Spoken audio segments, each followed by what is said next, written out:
Hello, नमस्ते. पुन्हा एकदा रुचकर आहार ब्लॉगमध्ये तुमचं खूप खूप स्वागत आहे. मी आज तुमच्यासाठी खास असं सुंठवड्याची रेसिपी घेऊन आलेली आहे.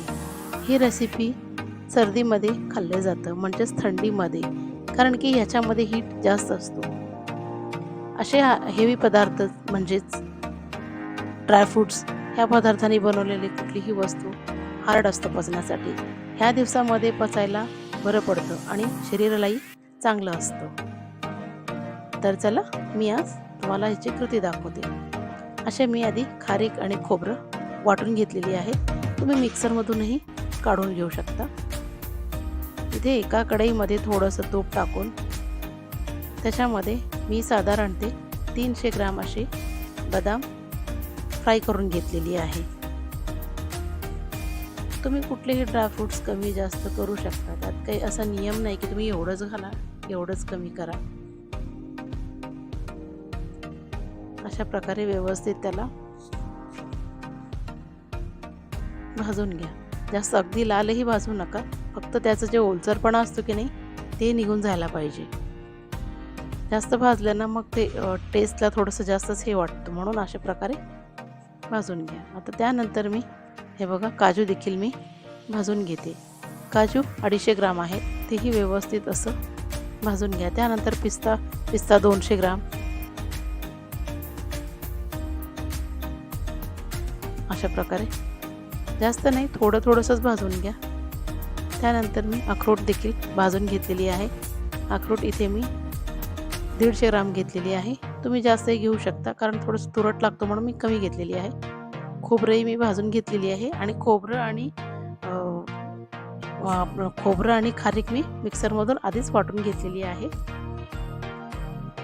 आता इथे कारळ्याचे बी म्हणजे सूर्यफूलचे सीड्स आणि पंपकिन सीड्स, आणि आता थोडंसं आणखीन तूप टाकून त्यामध्ये 300 ग्राम असं मी डिंक घेतलेला आहे. तुम्ही डिंक कमी करू शकता, पण डिंक हा हाडांसाठी चांगलं असतं, म्हणून मग ह्यात कॅल्शियम भरलेलं असतं. म्हणून मी ह्याच्यामध्ये असे व्यवस्थित 300 ग्राम असं त्याला व्यवस्थित तूप लावून भाजून घेतले, जसं की साबुदाण्यासारखं फुगलेलं आहे. आता बघा मी काजू देखील जाडसर असं मिक्सरमधून वाटून घेतलेली आहे. आता बदामही तसंच वाटून घ्या. सगळे इन्ग्रेडियंट्स तुम्ही असे हे बघा, ही तिन्ही एकत्र केलं तरी काही प्रॉब्लेम नाही आहे. आता मी इकडे पिस्ता देखील करून घेतलेली आहे. बघा इकडे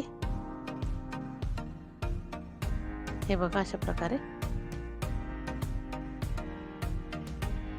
आता हे सगळी ह्याच्यामध्ये मी साखर म्हणलं तर मी 1.5 वाटी साखर टाकलेली आहे. तुम्ही जास्त हवं तर तुम्ही टाकून घेऊ शकता. ही साखरेचं प्रमाण ह्याच्यात कमी टाकलेली आहे, कारण मला कमी लागतं.